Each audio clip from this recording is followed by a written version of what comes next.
Assalamualaikum warahmatullahi wabarakatuh. Alhamdulillah, alhamdulillahilladzi bi ni'matihi tatimmus shalihat wa bi fadlihi tatanazzalul khairati wal barakat wa bi taufiqihi tahaqququl maqasida wal ghayat. Asyhadu an la ilaha illallah wahdahu la syarika lah ghafirudz dzambi was sayyi'at wa asyhadu anna Muhammadan 'abduhu wa rasuluh ad-da'i ilal haqqi wal hasanat. Allahumma shalli wa sallim ala Muhammadin wa ala alihi wa sahbihi wa man sanna bi sunnatihi ila yaumil qiyamah, amma ba'dah. Faqad qala Allah Ta'ala fi kitabihil karim ba'da a'udzu billahi minasy syaithanir rajim. Ya ayyuhalladzina amanu taqullaha wa qulu qawlan sadida. Shadaqallahul azim.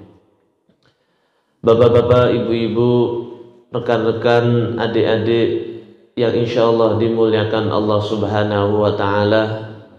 Pertama dan yang paling utama, marilah kita tiada hentinya untuk senantiasa bersyukur kehadirat Allah Subhanahu wa Ta'ala, karena atas segala limpahan karunia, nikmat serta hidayahnya kita semua masih dipertemukan di bulan suci Ramadan ini dalam majelis yang mulia ini.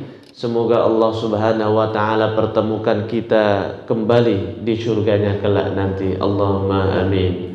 Salawat beriring salam tak lupa senantiasa kita curahkan kepada uswah hasanah kita, suri tauladan kita dalam setiap dimensi kehidupan, baginda Nabi Muhammad sallallahu alaihi wasallam, yang syafaatnya senantiasa kita nanti-nantikan di yaumil qiyamah kelak.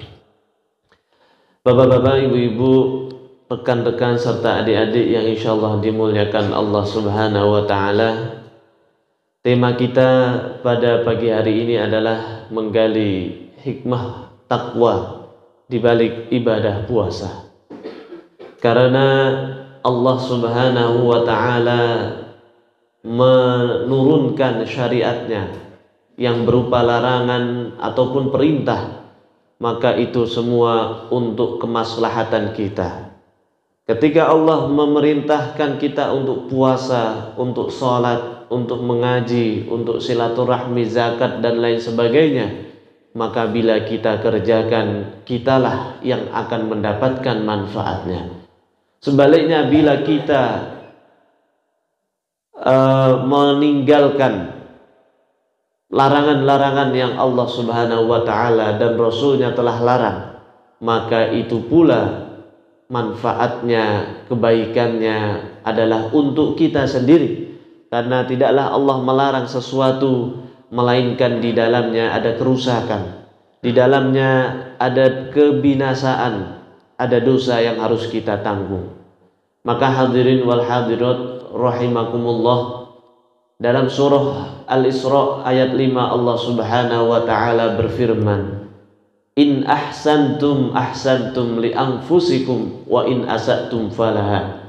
Yang artinya, andaikan kalian berbuat baik, maka yang mendapatkan kebaikan itu adalah kalian sendiri. Andaikan kalian berbuat buruk, maka yang berbuat buruk adalah yang mendapatkan keburukan atau resiko adalah kalian sendiri. Maka kita mau ibadah ataupun tidak, kita mau puasa ataupun tidak, kita mau sholat ataupun tidak, itu tidak mengurangi sedikit pun dari kemuliaan dan keagungan Allah Subhanahu wa Ta'ala. Dalam surah Al-Ankabut Allah Subhanahu wa Ta'ala berfirman, A'udzubillahi minasyaitonir rajim, wa man kafara fa innallaha. Mohon maaf, dalam surah Al-Ankabut Allah Subhanahu wa Ta'ala berfirman, wa man jahada fa innama yujahidu li nafsihi fa innallaha laghaniyun 'anil 'alamin. Barang siapa yang berjihad di jalan Allah, maka kemuliaan, kebaikan jihad itu untuk dirinya sendiri.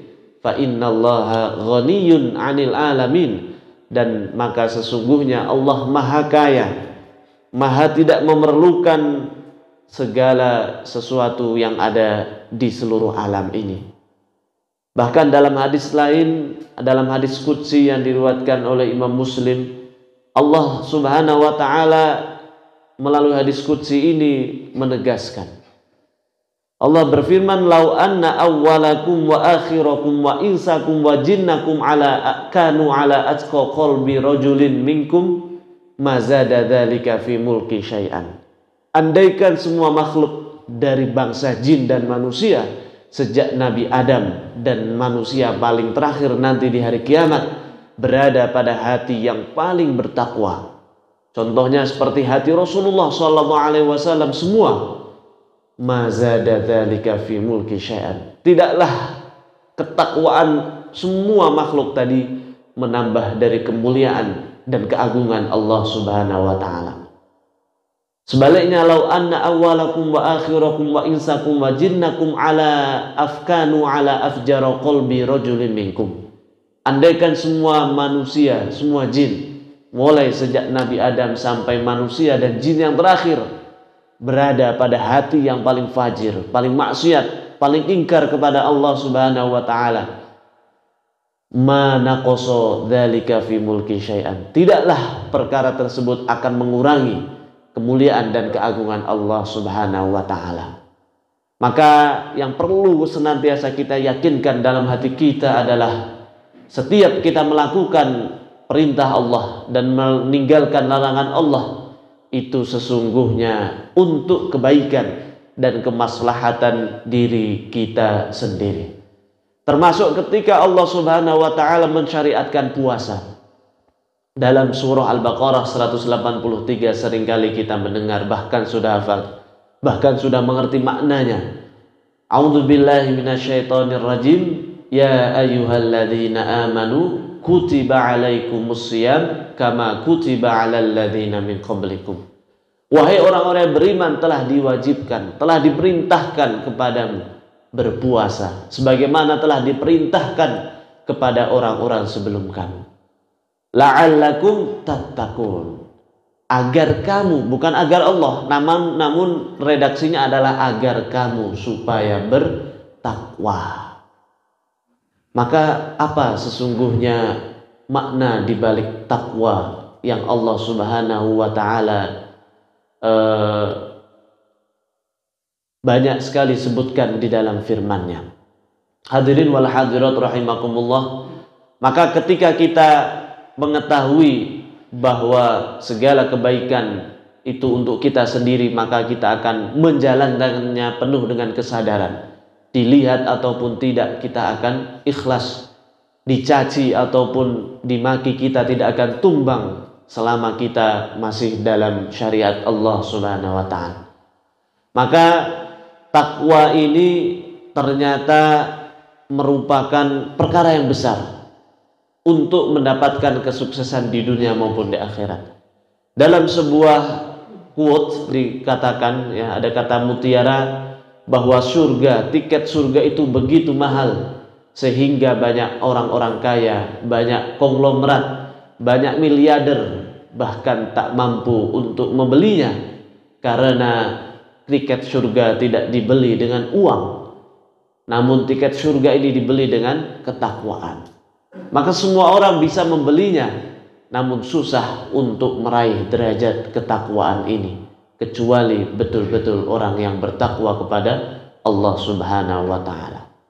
Dalam Al-Qur'an Allah Subhanahu wa taala tegas dalam surah Al-Baqarah, contohnya dalam surah Ali Imran, Allah Subhanahu wa taala berfirman, a'udzubillahi minasyaitonir rajim, u'iddat lil muttaqin, bahwa surga ini dipersiapkan atau disiapkan untuk orang-orang yang bertakwa. Dalam surah Maryam juga Allah Subhanahu wa taala menegaskan, wa tilkal jannatul lati nurithu min ibadina man kana taqiyya, yang artinya surga itu kami wariskan, kami berikan kepada hamba-hamba kami, man kana taqiyya, hamba-hamba yang betul-betul bertakwa kepada Allah Subhanahu wa ta'ala. Maka takwa ini secara umum artinya meninggalkan segala larangan dan menjalankan segala perintah Allah Subhanahu wa ta'ala. Kaidahnya tadi, segala perintah itu baik dan segala yang dilarang itu buruk, maka harus kita tinggalkan. Maka ketika kita senantiasa mengambil yang baik, meninggalkan yang buruk, maka itulah tempatnya kita bersama orang-orang yang soleh, bersama para nabi, para rasul, bersama para sahabat radhiyallahu anhum wa radhu'an.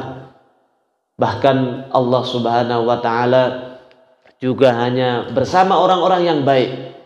Dalam hadis disebutkan, innallaha thayyibun wa la yaqbalu illa thayyiban. Sesungguhnya Allah itu maha baik dan Allah tidak menerima kecuali orang-orang yang baik. Baik hatinya, baik amalnya, baik perkataannya. Maka hadirin wal hadirat rahimakumullah, maka sesungguhnya kita bisa memilih mau jadi orang baik atau tidak baik. Kalau mau jadi orang baik, maka tempatnya di surga. Kalau tidak menjadi baik, maka tempatnya tidak di surga. Hadirin wal hadirat rahimakumullah, ternyata masih banyak lagi ayat-ayat yang menjelaskan tentang keutamaan takwa ini. Maka secara tidak langsung Allah Subhanahu wa ta'ala menurunkan bulan Ramadan ini sebagai bulan kemurahan bagi Allah untuk menjadikan atau memberikan kesempatan kepada hamba-hambanya menjadi hamba yang pandai bertakwa. Karena takwa inilah kemuliaan yang sejati, kemuliaan yang tidak ada habisnya. Berbeda dengan kemuliaan yang ada di dunia. Jabatan akan habis pada waktunya, harta akan dia tinggalkan atau bahkan Allah ambil ketika sudah waktunya. Kemudian kemuliaan-kemuliaan lain yang secara duniawi itu hanya sementara. Namun bila kemuliaan takwa, seseorang mulia karena takwa, sudah pasti mulia di sisi Allah Subhanahu wa ta'ala dan mulia di hadapan semua manusia. Dalam Al-Quran Allah Subhanahu wa ta'ala berfirman dalam surah Al-Hujurat, A'udzu billahi minasyaitonir rajim, inna akramakum 'indallahi atqakum. Sesungguhnya orang yang paling mulia di sisi kalian adalah orang yang paling bertakwa kepada Allah Subhanahu wa ta'ala. Dalam hadis lain juga dalam ayat lain juga disebutkan walibasut taqwa dzalika khair, dan pakaian takwa ini adalah pakaian yang paling baik, pakaian kemuliaan yang paling baik yang bisa dikenakan oleh semua orang. Orang yang kaya, orang yang biasa, orang yang tua, orang yang muda, yang besar maupun kecil, ketika dia memakai pakaian takwa, maka akan menjadi mulia di dunia maupun di akhirat yang selamanya.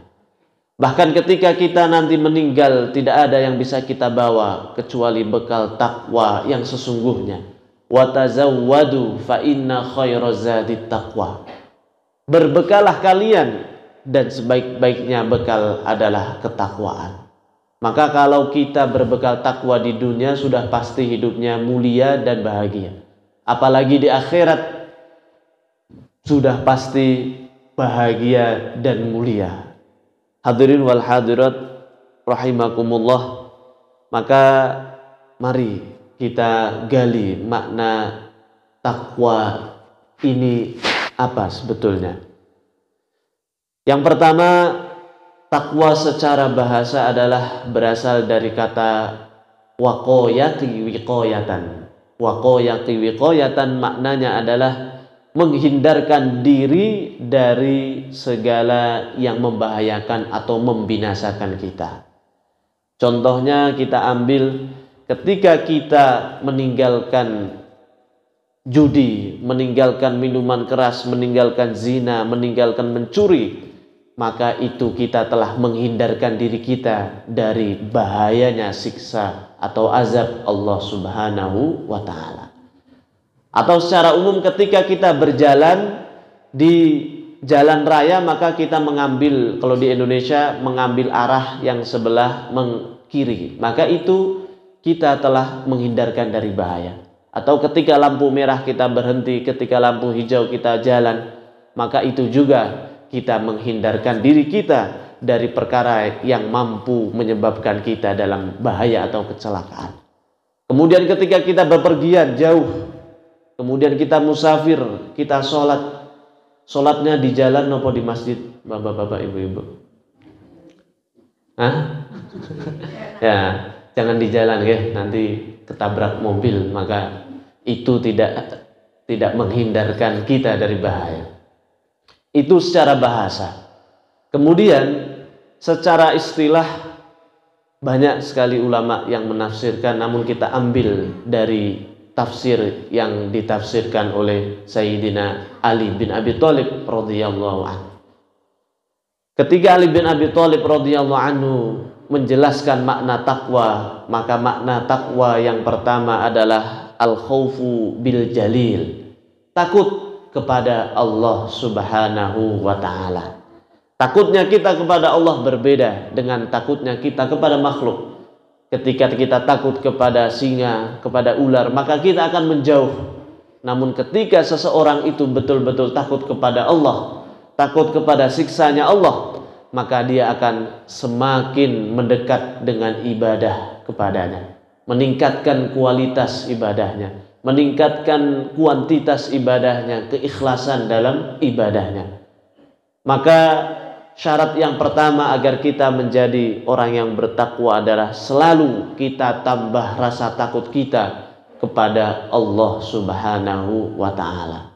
Seringkali kita takut lapar, seringkali kita takut miskin, sehingga kita berani mengambil hak-hak yang bukan hak kita, mengambil harta orang lain dengan batil.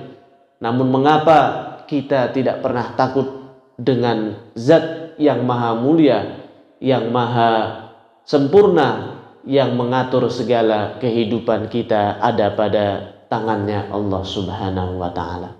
Maka hadirin wal hadirat, itu yang pertama. Yang kedua adalah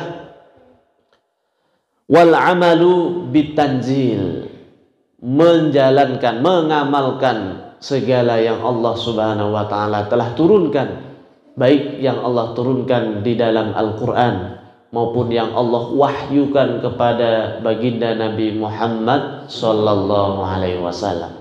Maka bulan Ramadan ini bulan takwa, karena di dalamnya merupakan bulan diturunnya Al-Quran, dan Al-Quran merupakan petunjuk dan pembeda mana yang hak dan mana yang batil. Sebagaimana dalam surah Al-Baqarah ayat 185 Allah Subhanahu wa ta'ala berfirman, A'udzu billahi minasyaitonir rajim, Syahrul Ramadan alladzi unzila fihil Qur'an. Bulan Ramadan, bulan di mana di dalamnya diturunkan Al-Qur'an, fihi hudal linnas. Di dalam Al-Qur'an ada petunjuk bagi manusia. Karena kalau kita beribadah hanya mengandalkan akal kita kadangkala lupa, akal kita kadangkala bisa mendadak sakit kemudian lupa ingatan. Maka ketika kita beribadah, kita harus berdasarkan petunjuk dari Allah Subhanahu wa ta'ala. Hudal linnasi wa bayyinatin minal huda wal furqan. Dan juga di dalamnya ada penjelasan-penjelasan mengenai ayat-ayat Allah Subhanahu wa ta'ala dan pembeda mana hak, mana yang batil. Maka hadirin wal hadirat rahimakumullah, bahkan di dalam Al-Quran Allah Subhanahu wa ta'ala berfirman, rusulan mubasyirina wa mundirin li'alla yakuna linnasi 'alallahi hujjah ba'dar rusul.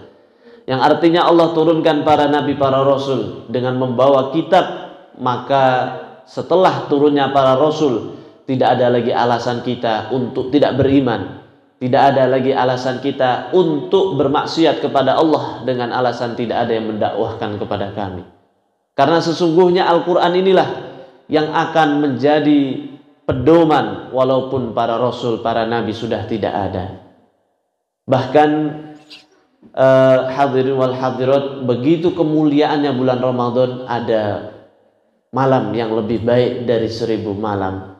Bahkan segala kebaikan baik ukhrawi maupun duniawi itu meningkat ketika bulan Ramadan. Kita lihat berapa banyak orang yang dulunya tidak pernah sholat malam, dulunya tidak pernah berpuasa, tidak pernah berinfak, berzakat. Namun ketika di bulan Ramadan, begitu ringannya kita untuk mengerjakan perkara tersebut. Begitu pula berapa banyak orang yang ketika bulan Ramadan yang berdagang, kemudian dagangannya naik, penjualannya naik, kesejahteraannya naik. Sehingga tidak heran ada hadis walaupun ini dhaif bahwa dikatakan lau ya'lamul 'ubbad ma fi Ramadan la tamannau an takuna sanah kulluha Ramadan.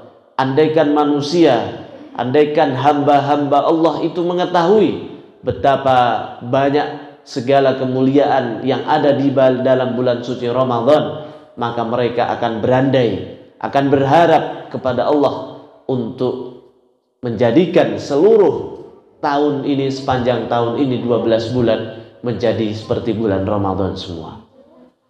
Kemudian yang ketiga, bahwa unsur dari takwa adalah warridho bil qalil. Ridho, ikhlas, qanaah, menerima atas segala pemberian Allah walaupun pemberian tadi adalah sedikit. Ketika kita lapar, ketika kita menahan dahaga, maka kita dituntut untuk merasakan bagaimana orang-orang di sekitar kita yang kekurangan makanan. Mereka harus menahan lapar bukan hanya dari fajar sampai terbenamnya matahari, namun siang, malam, bahkan esoknya dia tidak tahu apa yang bisa dia makan. Maka dengan kita merasakan laparnya seperti mereka, kita akan menjadi lebih bersyukur. Kita akan menjadi hamba yang penuh kasih sayang, saling membantu, mudah membantu sesama saudara kita. Bahkan dalam Al-Quran Allah Subhanahu wa ta'ala berjanji, barang siapa yang bersyukur maka Allah akan tambahkan nikmatnya. La in syakartum la azidannakum. Yang belum nikah dia bersyukur, Allah Subhanahu wa ta'ala berikan dia istri. Yang baru punya anak satu bersyukur, Allah tambahkan anaknya. Yang baru punya istri satu bersyukur, ditambah nama badan. Maka ketika kita bersyukur, itu untuk diri kita sendiri. Allah justru tambahkan nikmat-nikmatnya kepada kita semua. Maka hadirin wal hadirat, dan syukur itu merupakan setengah daripada keimanan kita.